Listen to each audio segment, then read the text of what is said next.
the troop goes around the corner, the riders on the outside of the turn have to adjust their speed to keep even with the riders on the inside. The man on the outside has to ride a lot farther and a lot faster in order to keep up with the parade. The outside wheels must spin faster than the wheels on the inside because they have a greater distance to travel in the same length of time. When a wagon turns a corner, the wheels can travel at different speeds because each one can turn freely on the axles.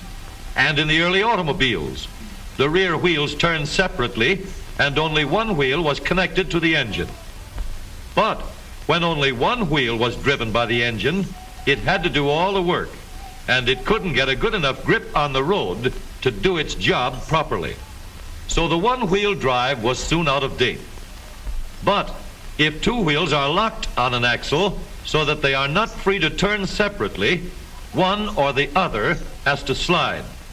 So engineers had to find a way to connect both rear wheels to the engine without sliding and slipping on turns. The device which makes this possible is a part of the rear axle. It is called the differential because it can drive the rear wheels at different speeds. The differential looks complicated, but once we understand its principle, it is amazingly simple. These two wheels are mounted on separate axles and supported by a frame so that they can revolve freely at different speeds.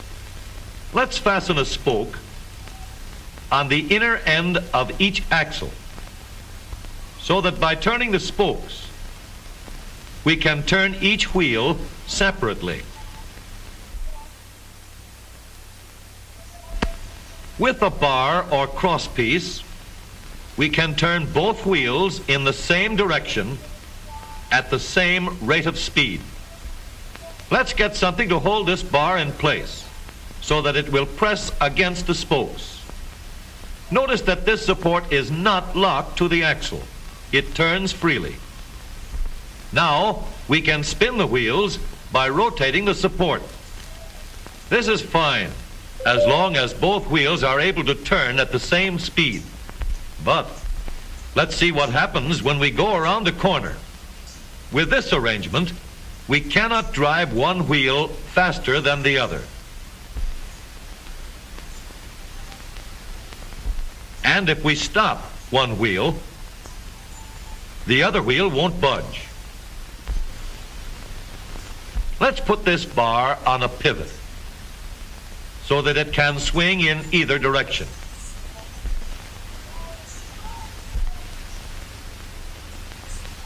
Now, the bar can still turn both wheels at the same speed.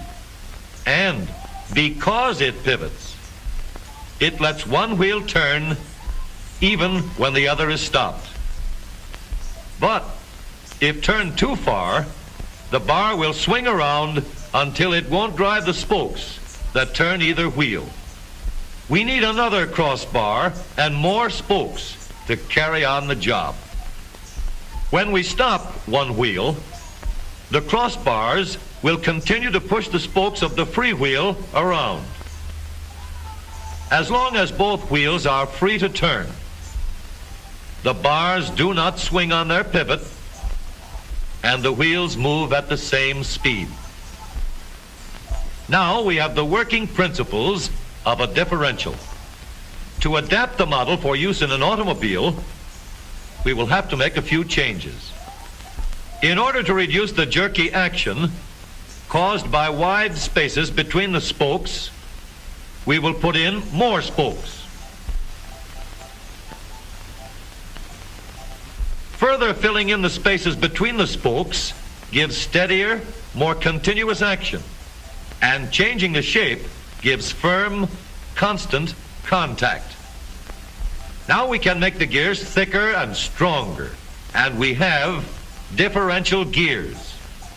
The edges are cut so that they will fit together more smoothly and silently, and another gear is added to share the work of driving the axles. The principle is the same. In order to turn the support and drive the wheels, we can fasten a large gear here. connected by a smaller gear to a source of power.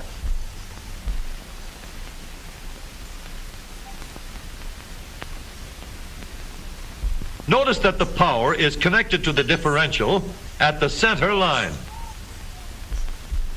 We can make our model more compact by moving the gears closer together.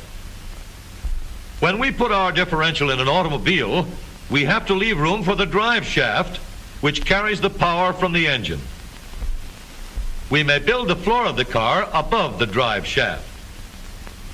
But if we do, we won't have much room inside unless we make the top of the car high too. Of course, we could lower the floor and ceiling, but the drive shaft would be higher than the floor. This would have disadvantages. A shaft in the middle of the floor of an automobile would be inconvenient for passengers and would be awkward for carrying luggage. Today, engineers have found a way to make the car roomier and closer to the road without a clumsy shaft above the floor. The drive shaft from the engine to the differential is lowered out of the way, and the drive shaft is connected to the rear axle at the bottom. The new low center drive makes the rear axle quieter, stronger, and more durable because it gives better, smoother contact between the gears. The automobile of today with the low center drive is stronger and more rugged.